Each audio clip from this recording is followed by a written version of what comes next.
तो प्रतीक में इतना ही दोस्त आ जाएगा जो कि ट्रेनिंग एंड इंडस्ट्रियल और लोग के बीच से निकला हुआ स्टूडेंट हूँ। ठीक है, ठीक है। कैसे उसको मैनेज किया, कैसे क्या करते थे, वो सब हम लोग सीखते रहे। सब कैसी है प्रतीक की बताइए, बहुत अच्छी है ना?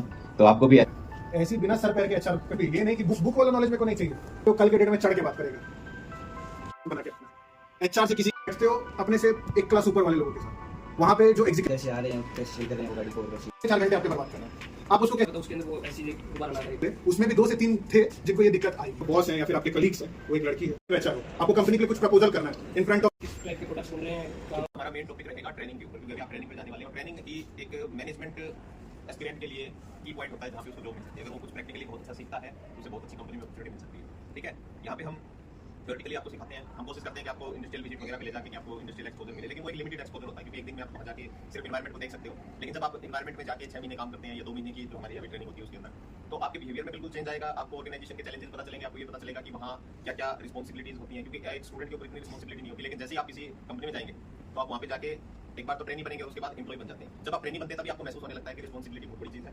ठीक है, और आपके ऊपर एक चेक लग जाता है, आपके बिहेवियर के ऊपर एक चेक लग जाता है, आपको रिस्पॉन्सिबल होना पड़ता है। ठीक है, तो वो सारी चीजें प्रतीक अपने एक्सपीरियंस के थ्रू आपको बताएंगे कि इन्होंने कैसे कैसे किया। और प्रतीक वो से निकला हुआ स्टूडेंट हूँ। ठीक है, जब तक आप इंटरैक्ट नहीं करोगे तब तक आप लोग का माइंड वैसा ही रह जाएगा, आप लोग क्वेश्चन नहीं पूछोगे, आप लोग को पता नहीं चलेगा कि क्या करना है, कैसे करना है। जो कुछ भी पता है इंडस्ट्रियल ट्रेनिंग के बारे में आप लोग बता सकते हो, किसी को भी कुछ पता है इंडस्ट्रियल ट्रेनिंग के बारे में। आप लोग विजिट्स पे गए हो कि नहीं इंडस्ट्रियल? तो इंडस्ट्रियल विजिट्स में क्या क्या किया एनीवन? कंपनी से कैसा वर्क हो रहा है, किस टाइप के प्रोडक्ट्स बन रहे हैं, मैन्युफैक्चरिंग के रॉ मटेरियल को कहाँ से ले रहे हैं और कैसे उनको शेड्यूल कर रहे हैं, कैसे उनको वर्क किया जाएगा। तो जब आप इंडस्ट्रियल विजिट पे करते हो तो आप ये सब पता करते हो, तो आपका क्या आइडिया है इंडस्ट्रियल ट्रेनिंग को लेकर? इंडस्ट्रियल ट्रेनिंग में क्या होता होगा अगर आप एज अ एचआर या क्या थोड़ा सा लाउड हो सकते हो? इंडस्ट्रियल ट्रेनिंग से जो इंडस्ट्री में ट्रेनिंग जाती है दुकान से लाया जाता है। अच्छा, तो ठीक है, वही बेसिकली वही होता है। इंडस्ट्रियल ट्रेनिंग क्यों जरूरी है, कोई बता सकता है? क्यों आप लोग के लिए इंपॉर्टेंट है इंडस्ट्रियल ट्रेनिंग? क्यों इंडस्ट्रियल ट्रेनिंग पे सर लोग भी बहुत ज्यादा फोकस, यहाँ पे फर्स्ट ईयर के स्टूडेंट हैं सर की और भी कुछ है? फोर्थ और सेकंड फोर्थ सेमेस्टर के जो स्टूडेंट्स हैं, ये तो फोर्थ सेमेस्टर देके आप लोग भी इंडस्ट्रियल ट्रेनिंग लोगे। तो मैं तो आप लोग से बस एक ही चीज बोलूंगा कि जब आप लोग यहाँ से निकलना, जब इंडस्ट्रियल ट्रेनिंग पे जाओगे तो प्लीज इट्स रिक्वेस्ट, कोई जाकर के किसी कंपनी से 500 रुपए में वो बनवा के मत ले आना कि मैंने इतने पीरियड से इतने पीरियड तक इंडस्ट्रियल ट्रेनिंग की है, क्योंकि वो उससे आपका लॉस है, ना सर का लॉस है ना कॉलेज का लॉस है, उससे लॉस सिर्फ आपका है। आगे बढ़ते हैं पहले इसमें बेसिकली वही देखो, practical exposure in real company, application of classroom knowledge, understanding workplace culture, learning professional behaviour. आपको कंपनी के लिए कुछ प्रपोजल करना है in front of the management, higher management. तो जब आप उनके सामने करते हो तो आप कैसे करोगे? आप ऐसे ही उठ के जाकर के तो नहीं कर सकते हो कि सर मैंने पेपर पे ये रेडी किया है, हम हमारा प्लान ये है। For that power point presentation is important. तो ये सब बेसिक चीज है, ये सब आप लोग को नॉलेज माइक्रोसॉफ्ट ऑफिस का होना बहुत ज्यादा जरूरी है कि माइक्रोसॉफ्ट ऑफिस कैसे वर्क करता है, कैसे उसका क्या यूज है, ये सब आप लोग को एकदम बढ़िया से आना चाहिए। ये नहीं बोल रहा हूं कि एक्सेल में जितने फॉर्मूला है, मैं खुद भी बहुत सारे फॉर्मूला नहीं जानता, जितना मुझे काम है, लेकिन हाँ इतना पता है कि जितना मुझे काम है उतना मुझे बहुत बढ़िया से पता है। तो जितना काम है उस पर एकदम थरो रहो और आगे सीखने की हमेशा इच्छा रहो कि आगे मैं सीखते जाऊँ कुछ ना कुछ नया। कंपनी आप लोग फैक्ट्री एक्ट पढ़ रहे होगे, फैक्ट्री एक्ट आप लोगों से बहुत सारे लोग बिजनेस लॉ में पढ़ा, उसके तहत बहुत सारे नियम कानून होते हैं, कंप्लायंसेस होते हैं जो कंपनी फॉलो करती है। 3 शिफ्ट में काम करवाना है, 8x3 24 आवर्स अगर कंपनी चल रही है 24x7 तो 3 शिफ्ट्स में काम होंगे। तो उसमें जब शिफ्ट चेंज होता था 8 बजे सुबह, तो उस समय मुझे रहना होता था। उस समय से वर्कर्स का क्या कर रहे हैं वो लोग, कैसे कर रहे हैं, जब वो लोग आ रहे हैं तो किस टाइप से टाइम पास हो रहा है, क्या हो रहा है, सब चीज पे नोटिस करना, सब चीज नोट करना। एक डायरी में मेंटेन किया करता था, सर के सामने मैंने डायरी रखी हुई थी, उसमें मेरा 2 महीने का ट्रेनिंग और 6 महीने का ट्रेनिंग, दोनों ट्रेनिंग का मैंने एक दिन का उसमें लिख रखा था कि आज सुबह मैंने गया तो मैंने क्या क्या चीज नोट किया, क्या क्या वर्कर का बिहेवियर था, कैसा एटीट्यूड रहा, किस तरीके से लोग क्या करते हैं वर्कर्स के बारे में। अब उस समय मेरे साथ बहुत टाइम पे ये भी हो जाता था कि एक शिफ्ट आ रहा है, एक शिफ्ट जा रहा है, अब दोनों को कैसे मैनेज कर रहे हो। जैसे आपको तो नजर रखना है कि भाई जो जा रहा है उसमें से को बहुत सारे लोग क्या करते थे, कंपनी में रुक जाते थे ओवर टाइम के नाम पे। अब एक बार जब आप रुक गए और साइन हो गया तो बहुत सारा कंप्लेंट्स है। जब आप ट्रेनिंग पे जाओगे तब आपको पता चलेगा। एचआर का ड्यूटी आप लोग जब जाओगे तो आपको लगेगा यार ये गाड़ी निकाल रहा है कंपनी के बाद, उसके लिए मैं साइन कर रहा हूँ, किसी को बाहर जाना है उसके लिए मैं साइन कर रहा हूँ, बहुत बड़ी रिस्पांसिबिलिटी होती है एचआर के पास। कोई कंपनी से अगर कंपनी आवर्स के बीच में बाहर जा रहा है तो वो होल एंड सोल रिस्पांसिबल उसके लिए कोई है तो एचआर है। एचआर के साइन के बगैर एक परिंदा भी कंपनी के बाहर पार नहीं कर सकता। क्लियर और क्लियर अगर एक बात बताऊं आप में से एचआर में कौन कौन लोग हैं ह्यूमन रिसोर्स में? बाद भी जो निकले उसमें भी 2 से 3 थे जिनको ये दिक्कत आई। तो कभी भी जो गुस्सा और ये ईगो यहाँ हावी होने मत दो, आपका माइंड के साथ उसको खेलने मत दो, आप उसके साथ खेल लो। अब देखो जो कोर्स कर रहे हैं इसके बारे में तो आप लोग को आइडिया है, बिजनेस मैनेजमेंट में आप बैठते हो अपने से एक क्लास ऊपर वाले लोगों के साथ, वहाँ पे जो एग्जीक्यूटिव्स हैं, जो मैनेजर्स हैं, एमडीज हैं, जब आप मीटिंग में बैठते हो वो लोग के साथ, तब आपको समझ में आता है अच्छा ये कुछ जो डिसीजन ले रहे हैं, ये डिसीजन लेने समय वो लोग के ऊपर प्रेशर क्या है। वो जब डिसीजन ले रहे हैं तो वो कहाँ तक सोच के चल रहे हैं। अब आप कंपनी बना रहे हो तो आप 2 दिन का ये सोच के नहीं चलोगे आज कंपनी खोला कल से भाई मेरा प्रॉफिट चलो। कंपनी जब भी चलती है तो भाई आप लॉन्ग टर्म सोच के चलते हो कि अगर मेरे को लॉस हुआ तो मैं कैसे क्या कोप अप करूंगा। कंपनी हमेशा खुलती है तो प्रॉफिट नहीं करती। मेरी कंपनी खुली लिमोशाइन प्राइवेट लिमिटेड, वो बंद हो गई 2 साल के अंदर। उसके बाद जो कंपनी, उसके पहले जो कंपनी खुली थी वो आज भी चल रही है। एक कंपनी मैं वही सर कैसे आ रहे हैं, कैसे कर रहे हैं गाड़ी को, वैसे वो टाटा मोटर्स का जो रिटेल आउटलेट है आप लोग वहाँ रहते हैं, तो आप मार्केटिंग डिपार्टमेंट से। तो क्या इंसाइट मिला, मतलब क्या समझ में आपको उससे? खाली गाड़ी आया, गाड़ी आई तो सबको भी बता दिया कि गाड़ी उसके पास आया और उसने गाड़ी स्टॉक किया अपने पास और फिर गाड़ी बेच दी। उसके अलावा आपको क्या इंसाइट्स मिला? अगर कल के डेट में आप मेरे जगह पे खड़े होकर के सबको बताओगे कि मैंने ये 4 घंटे आपके बर्बाद करना है, आप उसको कैसे टैकल करोगे? एचआर वालों में से क्वेश्चन, कोई भी लड़का लड़की किस टाइप से टैकल करोगे उसको? Give your ideas.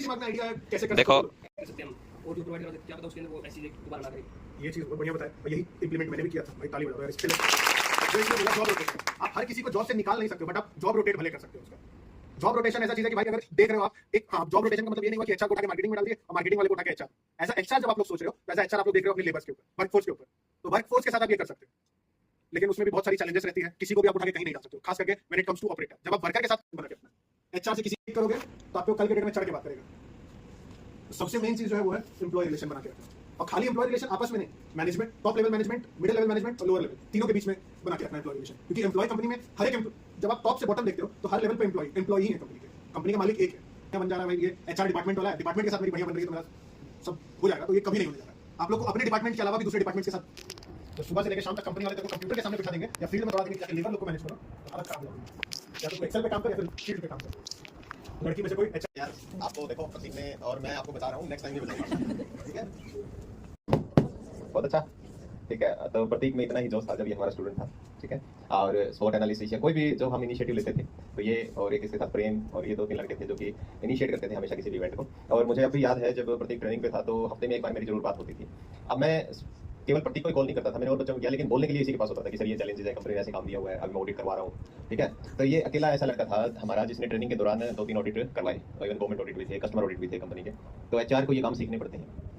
तो जैसा अभी देखो प्रतीक की बताइए, बहुत अच्छी है ना, तो आपको भी ऐसे ही प्रेजेंट करना है जब आप यहाँ से पास आउट होके जाएं। मैं आपको हमेशा इसीलिए कहता हूँ बच्चों कि आप अपनी कम्युनिकेशन स्किल्स पे काम करो, कॉन्फिडेंस लेके आओ अपने अंदर। अब देखो जरा सोचो कि अगर आपको आज प्रतीक एचआर है किसी कंपनी में, तो ये अपना बिजनेस रन कर रहा है, अगर इसे लेबर को संभालना हो, ट्रेनिंग देना हो, तो इसकी आवाज बुलंद है, ये बोल के कह सकता है, और इसी से कॉन्फिडेंस आता है बच्चों। अगर आप ढंग से बात ही नहीं कर पा रहे, आप पूरा कॉन्फिडेंस से बोल ही नहीं पा रहे, तो आपकी मानेगा भी कोई नहीं, बात करने लग जाएंगे, ठीक है। तो जितना जोश के साथ, जितना एंथुजियाज्म के साथ प्रतीक ने ये डिप्लोमा पास आउट किया, ये हमारा एलुमनाई, हमें प्राउड है इसके ऊपर, और इस जैसे और भी बच्चे हैं। हमारा बच्चा कोई भी आज जिसने ठीक ट्रेनिंग किया वो फ्री नहीं है, क्योंकि हमारे पास अपॉर्चुनिटी बहुत है, बहुत तरह की जॉब है। मेरे बच्चे क्वालिटी में भी काम कर रहे हैं, स्टोर मैनेजमेंट में भी काम कर रहे हैं, मार्केटिंग में भी काम कर रहे हैं, सप्लाई चेन में भी है, रिटेल में भी है। तो there is a huge options, ठीक है, आपके सामने अपॉर्चुनिटी। और मैं सब आपको क्लास में कहता हूँ कि नौकरी सबको मिल जाएगी, लेकिन डिपेंड क्या करता है कि तुमने कैसा सीखा वैसी मिलेगी, ठीक है। तो थैंक यू। मैं वंस अगेन मैं प्रतीक का बहुत बहुत धन्यवाद करना चाहता हूँ हमारे पूरे स्टाफ की तरफ से। पानी नहीं रहता था 2-2 3 दिन तक, कैसे उसको मैनेज किया, कैसे क्या करते थे, वो सब हम लोग सीखते गए, सब करते गए। चेंज आज के डेट में हॉस्टल में आया है, वो देख के हम लोग को भी खुशी होती है कि हम लोग उस चेंज के पार्ट रहे। जब हॉस्टल में चेंजेस आ रहे थे तो उसमें लेटर लिखने में हम लोग थे, उसको चेंज कराने में डीबीएम के स्टूडेंट थे। सबसे टॉप पे नाम आता था प्रतीक कुमार विश्वास और आशीष कुमार। कौन से